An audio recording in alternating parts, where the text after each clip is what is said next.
অবৈধ অনুপ্রবেশকারী ইস্যুতে এবার একগুচ্ছ পদক্ষেপ নিল বিএসএফ। এই অবৈধ অনুপ্রবেশকারী সাবজেক্টটি ভারতবর্ষের ইন্টারনাল পলিটিক্সের এক অবিচ্ছেদ্য অংশ হয়ে গেছে।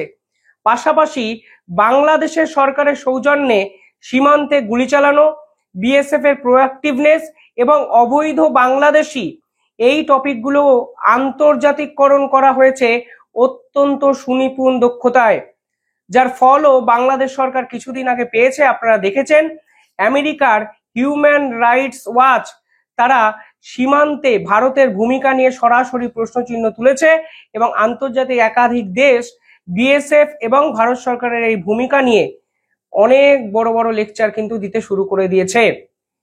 আর সেই প্রেক্ষাপটে দাঁড়িয়ে বিএসএফ যে সিদ্ধান্ত নিয়েছে তা অত্যন্ত চমকপ্রদ এবং নজিরবিহীন। দেখবেন ভালো করে বিশ্লেষণ করলে ডোনাল্ড ট্রাম্পের প্রশাসন যা করে, অর্থাৎ ট্রাম্প মডেল, আমেরিকা মডেল, সেটা কিন্তু এবার বিএসএফ ফলো করছে, যাতে মোহাম্মদ ইউনূসের মিথ্যে ষড়যন্ত্র, মিথ্যে ফানুস সমস্ত কিছু ফুস হয়ে ফেটে যায়। ভিডিওটি শুরু করব, তবে তার আগে অত্যন্ত জরুরি একটি অ্যানাউন্সমেন্ট। আমাকে অনেকেই জিজ্ঞাসা করেন যে তারা ইউটিউব চ্যানেল শুরু করেছেন কিন্তু কোনোভাবে গ্রো করতে পারছেন না। ইউটিউব চ্যানেল শুধুমাত্র ব্যক্তিগত অ্যাচিভমেন্টকে ফুলফিল করার জন্য নয়, ব্যবসার প্রমোশন, ব্যক্তিগত শখ আহ্লাদ সমস্ত কিছু প্রমোট করার একটি জায়গা কিন্তু বর্তমানে ডিজিটাল ইউটিউব মিডিয়াম। আর এই ইউটিউব চ্যানেল ওরিয়েন্টেড একগুচ্ছ নতুন এবং অজানা তথ্য নিয়ে আমি একটি ওয়েবিনার নিজে করব অনলাইনে। 17ই আগস্ট সন্ধ্যে 6টা থেকে রাত্রি 8টা 2 ঘন্টার ওয়েবিনার হবে। আপনারা হোয়াটসঅ্যাপ যে নাম্বার দেখতে পাচ্ছেন সেই হোয়াটসঅ্যাপ নাম্বারে যোগাযোগ করতে পারেন এবং ওয়েবিনারে যোগাযোগ করতে পারেন অনলাইন রেজিস্ট্রেশন করে। যদি এই 500 টাকার বিনিময়ে আপনারা এই ওয়েবিনারে যোগাযোগ করেন বা যুক্ত হন, তাহলে দেখবেন আপনারা এমন নতুন কিছু তথ্য জানতে পারবেন যা নিয়ে ইউটিউব জার্নি শুরু করতে পারেন এবং নিজেরাও স্বতন্ত্র এবং স্বনির্ভর হয়ে উঠতে পারেন। যাই হোক, এবার মূল টপিকে ফিরি।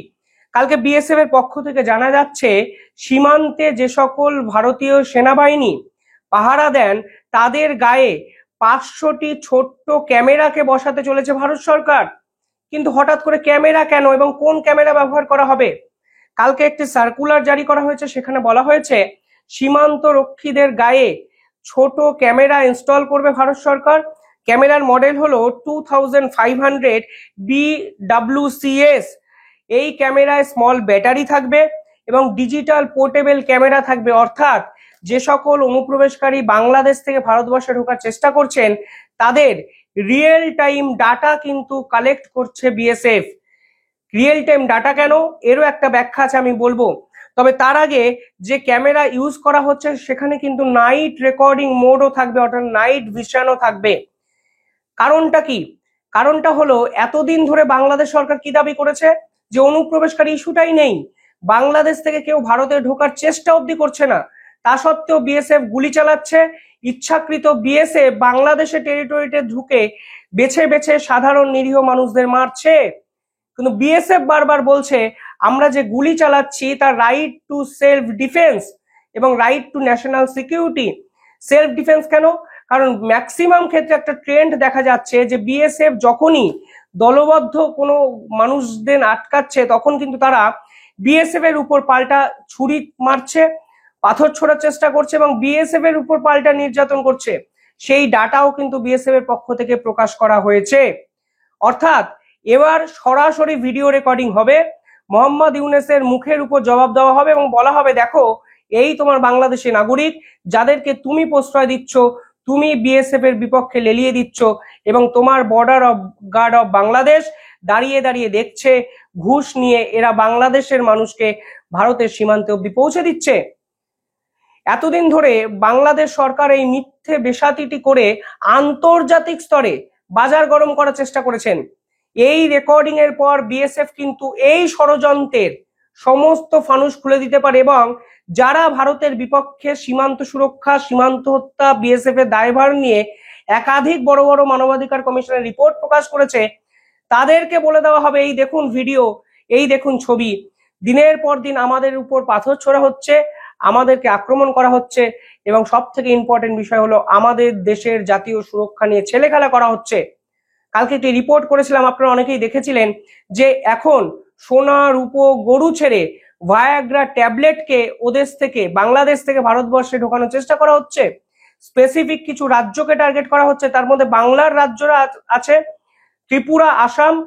প্রতিনিয়ত এই অনুপ্রবেশকারী ইস্যু, যে ইস্যু নিয়ে রীতিমতো জর্জরিত বিএসএফ।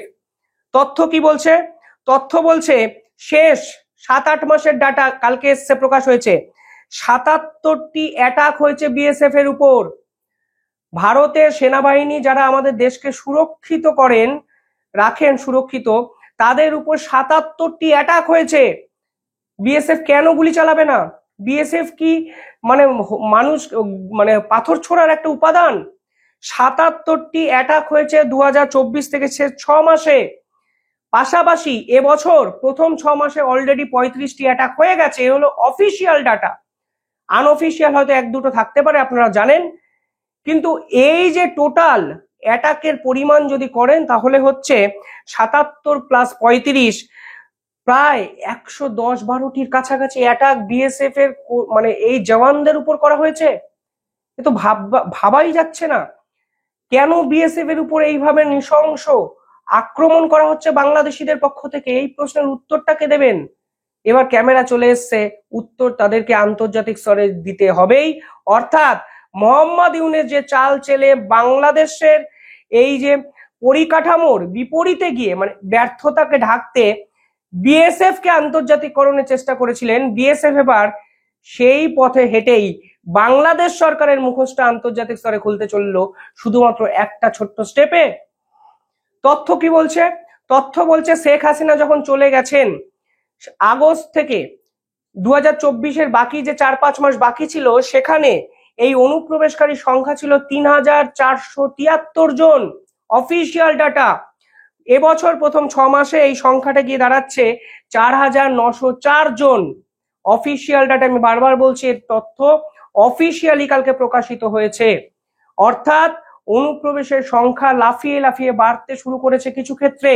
শুধুমাত্র আমাদের সীমান্তরক্ষীরা কড়া পাহারায় আমাদের দেশকে সুরক্ষিত রাখছেন, এর জন্য এখনো কোনো বড় বিপদে আমাদের ভারতবর্ষ কিন্তু পড়েনি। পাশাপাশি এই ক্যামেরা লাগানোর পিছনে প্ল্যানিংটা কি? শুধুমাত্র রিয়েল টাইম ডাটা বাংলাদেশের এই যে বর্তমান ভূমিকা সেটাকে উন্মোচন করবে তা নয়, আমরা বিজিবি কেও দেব ডাটা। আমরা বলবো দেখো তোমরা বড় বড় ডায়লগ মারছো এবং বলছো সীমান্তে পিঠ দেখানোর দিন শেষ, অথচ তোমার বিজিবি দাঁড়িয়ে থাকা সত্ত্বেও আমাদের দেশে গরু নিয়ে ঢোকার চেষ্টা করছে, নদী পথে পেরোনোর চেষ্টা করছে, সোনা রূপা পাচার করার চেষ্টা করছে এবং ভায়াগ্রা ট্যাবলেটও ভারতবর্ষে ঢোকানোর চেষ্টা করছে। তোমরা কি করলে? আগে স্বীকার করো তোমরা ব্যর্থ, তারপর ভারতের বিপক্ষে একটি সেন্টেন্স বলবে। এই ক্যামেরা কারা ব্যবহার করে? এই ক্যামেরা ব্যবহার করে ইউএস কাস্টমস অফিসার। আপনারা দেখেছেন এয়ারপোর্টে যখন চেকিং হয় এই জায়গাটায় একটি ক্যামেরা লাগানো থাকে। ইউএস আমেরিকার কাস্টমস কিন্তু ব্যবহার করে। অর্থাৎ ডোনাল্ড ট্রাম্পের মডেল, আমেরিকার মডেল ভারত কিন্তু এই প্রথমবারের জন্য ইমপ্লিমেন্ট করছে বর্ডারে। শুধু তাই নয়, ব্রিটিশ মেট্রোপলিটন যে পুলিশ আছে তারা ব্যবহার করেন, রয়্যাল কানাডিয়ানস মাউন্টেন পুলিশ ব্যবহার করেন। অর্থাৎ পাশ্চাত্য ঢঙে এবার ভারত পশ্চিমা শক্তিগুলোকে জবাব দিতে ভারতবর্ষের নতুন এই পরিকল্পনা নিঃসন্দেহে গুরুত্বপূর্ণ। পাশাপাশি ভারত এবং বাংলাদেশের মধ্যে যত সেন্সিটিভ পোস্ট আছে, যেখান দিয়ে এদেশের মানুষ এদিকে আসেন, এদিককার মানুষ ওদিকে যান, সেখানে বায়োমেট্রিক বসানো হচ্ছে প্রথমবারের জন্য। এই বায়োমেট্রিক কি করবে? এই বায়োমেট্রিক অথেন্টিক সিস্টেম যে বসানো হচ্ছে তা সরাসরি ফরেনার্স আইডেন্টিফিকেশন পোর্টালের সঙ্গে কানেক্ট থাকবে। অর্থাৎ আপনি এদেশে ঢুকে তো যাচ্ছেন, কিন্তু অনেক ক্ষেত্রে দেখা যাচ্ছে ভিসা রিনিউ করে ওই দেশে যাচ্ছেন না, ভিসা এক্সপায়ার্ড হয়ে যাচ্ছে, আপনি দিনের পর দিন কোথায় হারিয়ে যাচ্ছেন কেউ খুঁজে পাচ্ছে না। হঠাৎ করে জাল আধার কার্ড, ভোটার কার্ড বানিয়ে আপনি ভারতীয় হয়ে যাচ্ছেন। আজকে সেই দিন কিন্তু শেষ হয়ে যাবে, কারণ বায়োমেট্রিকে একবার আপনার নাম উঠে গেলে আপনাকে ট্র্যাক করা হবে এবং আপনার ডাটা ফরেনার্স আইডেন্টিফিকেশন পোর্টালের সঙ্গে ডিরেক্টলি কানেক্ট হয়ে যাবে। পাশাপাশি শেষ কিছু মাসের যে তথ্য, সেখানে দেখা যাচ্ছে ভারত 2500 জনের বেশি বাংলাদেশিকে অলরেডি বাংলাদেশে পাঠিয়ে দিয়েছে। কালকে এই সমগ্র পদক্ষেপ নিয়ে ভারতের বিএসএফ এর পক্ষ থেকে একটি স্টেটমেন্ট রিলিজ হয়েছে। আমি একটু স্টেটমেন্ট আপনাদের শোনাতে চাইছি, তাহলে এর অফিসিয়াল যে সিগনিফিকেন্স সেটা আপনারা বুঝতে পারবেন। সেখানে পরিষ্কার বলা হয়েছে a decision to use body worn cameras was taken particularly in the wake of increasing attacks by drug smugglers or anti-national elements। পরিষ্কার বোঝা যাচ্ছে এই যে বিএসএফ এর উপর ঝাঁপিয়ে পড়া এবং ঝাঁপিয়ে পড়ার পর বিএসএফ এর ঘাড়েই মৃত্যুর জন্য দায় চাপিয়ে দেওয়া, এই পরিকল্পনাটা বন্ধ করার জন্য বিএসএফ এর পক্ষ থেকে অফিসিয়ালি এই সিদ্ধান্ত নেওয়া হয়েছে এবং সেটা পরিষ্কার বলা হয়েছে they will help improve officer safety having electronic evidence, record stop and fix producer of patrolling units and help reduce complaint by the individual and BGB at the border। অর্থাৎ বিজেপি যে কমপ্লেন গুলো করছে তার পাল্টা counter স্ট্রাইকে ভারত সরকার গেল, Donald ট্রাম্পের মডেলই follow করলো এবং আন্তর্জাতিক স্তরকে বুঝিয়ে দিল তোমরা যেভাবে আমাদের বিপক্ষে ষড়যন্ত্র করছো আমরা তোমাদের মতো করেই সেই ষড়যন্ত্রের ফানুস খুলে দেওয়ার জন্য পরিকল্পনা করেছি। কিভাবে দেখছেন আপনারা এই পদক্ষেপ কমেন্টে জানাবেন। আর 17ই আগস্ট সন্ধ্যে 6টা থেকে 8টা আমি নিজে একটি ওয়েবিনার করাবো। যারা ইউটিউব ওরিয়েন্টেড বিভিন্ন রকম পদ্ধতিগত প্রক্রিয়া অলরেডি ট্রাই করেছেন, শুধুমাত্র 2 ঘন্টা আমাদের এই সেমিনারে যোগদান করুন, দেখবেন আপনারা হতাশ হবেন না। দেখতে থাকুন দ্য ইন্ডিপেন্ডেন্ট বেঙ্গল। ধন্যবাদ।